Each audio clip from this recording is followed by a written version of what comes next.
out of the frying pan. It was 5 a.m. Jesse ate a piece of toast and sighed. If only he could somehow improve his family's financial situation. If he had a higher income each month, imagine the places he could take Becca and the kids, and imagine the things they would do. But this was all wishful thinking. Jesse knew that he didn't have time for this, so he left the house and started making his way to the office.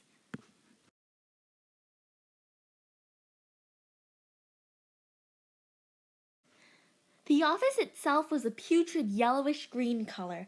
Everything inside, the walls, the furniture, even the coffee machine, was white. Working in this office was about as interesting as watching paint dry. Worst of all, everybody in the office hated him. Maybe it was because Jesse had a poor family background, or maybe it was because he excelled in his work. This made coming to work every day even worse.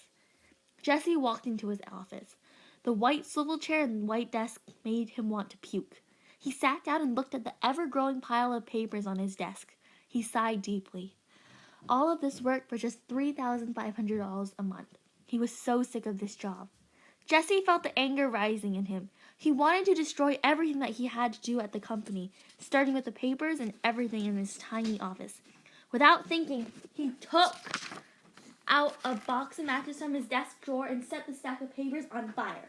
The fire destroyed the paper in a matter of seconds. The ashes left behind satisfied him. Jesse walked out with a small bounce in every step and sauntered into the kitchen to grab a glass of water to put the fire out. Unfortunately, when Jesse came back, the fire had already grown and wouldn't stop. It kept eating away at everything in Jesse's office.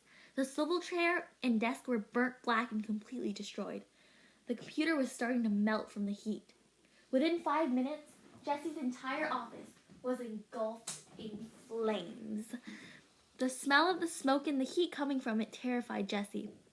Jesse was afraid of being burnt, so he carefully edged away from the door and watched the fire. But that was a dumb move. He should have tried to put it out because soon enough, the fire spread throughout the entire building. People started screaming. The fire alarm sounded. The sirens from the fire trucks could be heard a mile away. Firemen rushed in immediately with their gigantic masks and goggles.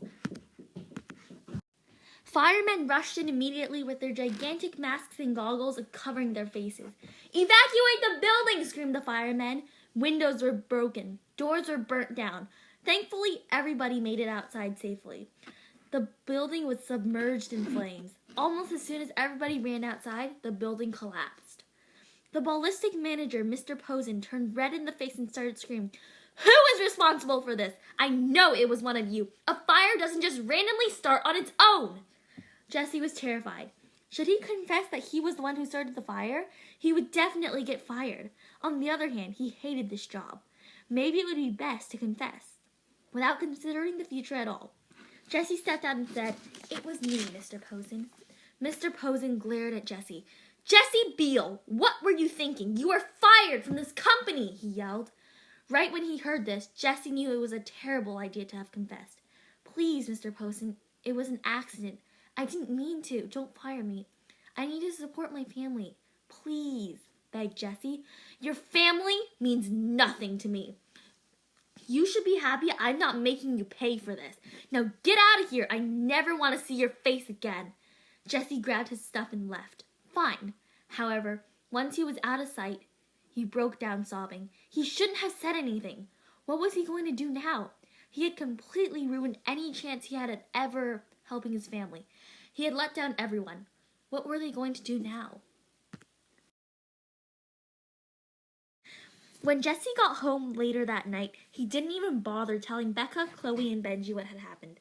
The looks on their faces told him that they already knew. That night, everyone was very silent.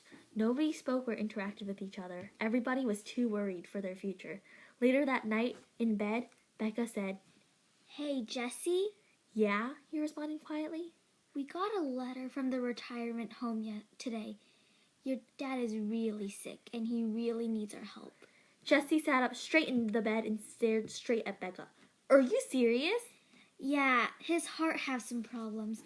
I think it's called heart palpitations or something. It's when your heart beats really fast or skips a beat. Basically, his heart has an abnormal beating, and he can't do anything now because he spends most of his time on the bed sleeping." Jesse covered his face with his hands. This is the worst day of my life. Do you know if he's gonna die anytime soon? I don't know. I'll figure it out tomorrow. Okay, I just wanted to let you know. Jesse silently cried when he heard quiet snoring coming from Becca's side of the bed. He couldn't imagine what he would do without his dad. That night, Jesse couldn't fall asleep. All he could think about was his dad. Suddenly, he remembered something that had happened to him back in 3rd grade. It was a beautiful sunny day. I was at school and the bell rang. My teacher, Mr. Wilson, let the kids out for recess. I ran straight for the monkey bars just like I always did. Suddenly, I heard laughing coming from underneath the bars. I looked down and saw 2 boys, Adam and Nate, looking at me and laughing. "Hey, Jesse, did you forget to wear your pants today?" Adam jeered. I looked down and saw my bare legs. I looked over and saw Adam holding my pants. "Hey, give them back to me!" I cried. Come on, come and get them, Jesse, teased Nate. "Stop, I'm gonna tell Mr. Wilson." Aw, don't be a baby, Jesse. Come and get your pants, you little baby. "I'm not a baby!" I screamed with tears in my eyes. What are you gonna do? Cry? Taunted the boys. I suddenly lost my grip on the bars and fell down, face first onto the cement.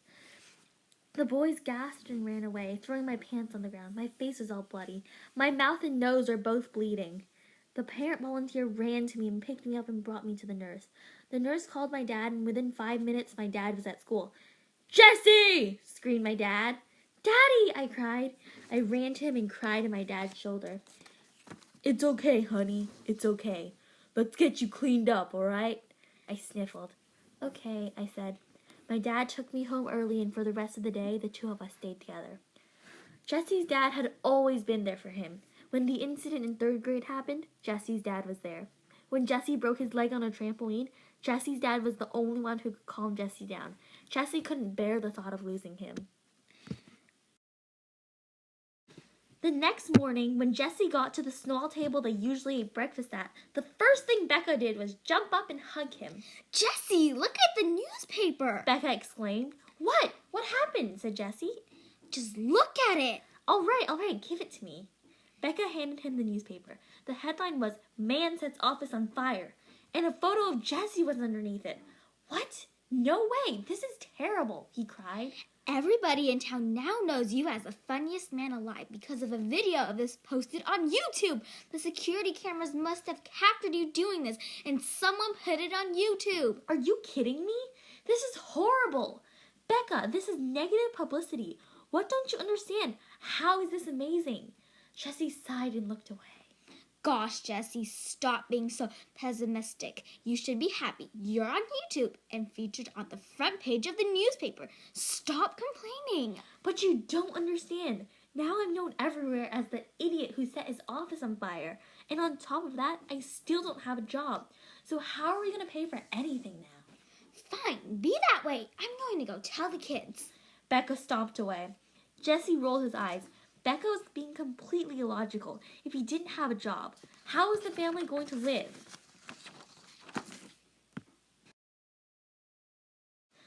On Monday morning, Jesse opened the front door and got ready to start searching for jobs. When he stepped outside, he saw an unfamiliar black Mercedes parked by the mailbox. Confused, Jesse walked towards the car. Inside the car, there was a well-dressed man wearing a suit and talking on the phone. When he saw Jesse outside the car, his face lit up and he walked out the car. "Hello, you must be Jesse Beal," the man said, smiling brightly. "Yes, I am. But who are you and what are you doing at my house? I will call the police if you don't leave soon," said Jesse threateningly. "Oh, I'm sorry. I mean no harm. My name is Jacob Mitchell, and I work for Google. We saw the video of you setting your office on fire, and we knew right away that we wanted to hire you. Our office is so boring. Every day it's the same thing over and over again. So we wanted someone hilarious like you to work at our office to lighten things up a bit. So do you want to? We will provide you and your family with a 4-bedroom, 3-bathroom house, and we will pay for all of your plane tickets, everything you need, including furniture and food. We will already be in the new house, so you won't need to worry about that. On top of that, you will get paid $15,000 a month. All you need to do is bring you and your family How does that sound? asked Jacob. While Jacob was talking, Jesse's eyes grew wider and wider. It sounded too good to be true, but Jesse was worried that this man was lying. After all, he didn't even know him. Who knew if he actually worked at Google or if this was all just a big scam? Before I agree to anything, show me some proof that this house exists, said Jesse. I don't want to do anything stupid. All right, no problem. Jacob replied. Jacob took out his phone and showed Jesse the photo of the house they were offering. Jesse was amazed. This house is gorgeous, both on the inside and the outside. This truly was an amazing opportunity. Becca, come outside, exclaimed Jesse. His wife came running outside. What happened? She asked. Tell her what you told me, said Jesse to Jacob. Okay. As Jacob was telling Becca about his amazing offer, Jesse thought to himself, was this really the best thing to do? His dad was extremely sick, but this would be great for the entire family. Jesse, let's do it, Becca said excitedly. Jesse thought one last time about his dying dad and decided his wife and 2 kids are more important. All right, let's go tell the kids. The family loved it in California. The food was nice, the people were friendly, and the weather was amazing. Jesse rolled out of bed and got ready for a fresh start. Now that they were in California, the 4 of them lived a much more luxurious life. The kids went to a nice public school. Becca worked at a cafe near their house, and Jesse now worked at Google. Inside the enormous closet, Jesse saw a variety of suits and nice clothes. He chose a simple black one and went downstairs to eat breakfast. As he walked into the small kitchen, Jesse noticed something was wrong. It was a lot quieter than usual. The usual chatter was gone. What's wrong, guys? Is there something you want to ask me? Tell me? Jesse asked concernedly. Jesse, it's your dad. He died, whispered Becca. Her wide eyes were filled with tears, and Jesse noticed that the kids were in shock as well. Sorry, what? Jesse asked, not quite believing what he just heard. Daddy, Grandpa's dead, said Benji quietly. He whimpered, then started bawling.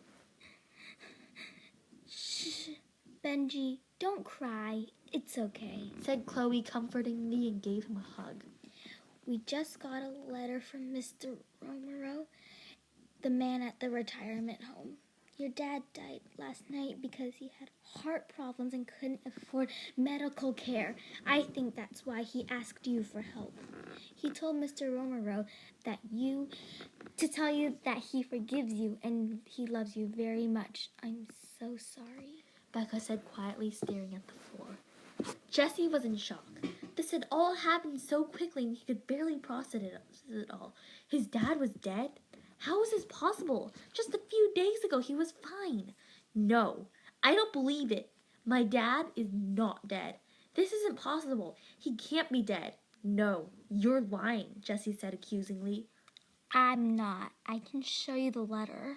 Becca handed Jesse the letter and sure enough, the first line was, we are sorry to inform you that Mr. Caleb Beal passed away last night at 11:38 p.m. For the next few days, Jesse stayed at home. He didn't go to work and he didn't go outside. He just stayed in his dark room. His cell phone rang non-stop with calls from his boss, but he never returned any of them. Jesse didn't want to see any of his family members, so he ate dinner in his room. Instead of interacting with actual people, Jesse spent the whole time blaming himself for his dad's death. If I hadn't taken the job offer and moved here, then Dad wouldn't be dead. If I had never set those papers on fire, none of this would have happened. He continuously found himself thinking things like that. At night, when Becca came in the room to go to sleep, Jesse would pretend that he was asleep so he didn't have to talk to her. It broke his heart to hear her crying at night, but he didn't want to do anything about it. Gradually, Jesse became more and more distant. It was almost as if he didn't exist anymore. One morning, Jesse finally came out of the bedroom. Becca smiled brightly at the sight of his face. Becca, this is all your fault. If you hadn't told me to take the job offer, then we wouldn't be in this situation right now, he yelled. Shocked, Becca stood up. She dropped her smile and glared at him. Well, if you hadn't set your office on fire, we would have never gotten the job offer. Jesse started making his way over to Becca. If you had tried harder as a housekeeper, you would have been paid more and we would have a better life, he said angrily. Do you even know how hard I work every single day? At least I don't go and set their things on fire, asked Becca with tears in her eyes. The two started screaming at each other. Chloe and Benji heard all of the noise and came downstairs. As soon as Chloe saw what was going on, she led Benji away. It's okay, Benji. They're just arguing. They'll be fine soon. That night, Jesse contemplated leaving the family. It felt like nobody in his family cared about him at all. If that was what they all felt about him, then why did he even bother living with them? Deep down in his heart, Jesse knew that running away from his problems was the worst way to deal with something. But right now, it seemed like the only thing he could do. On the other hand, he loved Becca, Chloe, and Benji. It would kill him not to be with them every single day. But another question popped into his head. Did Becca love him? These days, it seemed like all the two ever did was fight. It was continuous bickering and nagging at each other before they moved. Becca and Jesse loved each other as much as the newlywed couple did. However, after the move, it just felt like their whole entire relationship was falling apart. Jesse looked to his side. There was Becca, sleeping soundly, her chest steadily rising up and down. Her beautiful face looked calm and peaceful, unlike the family situation currently. Not yet.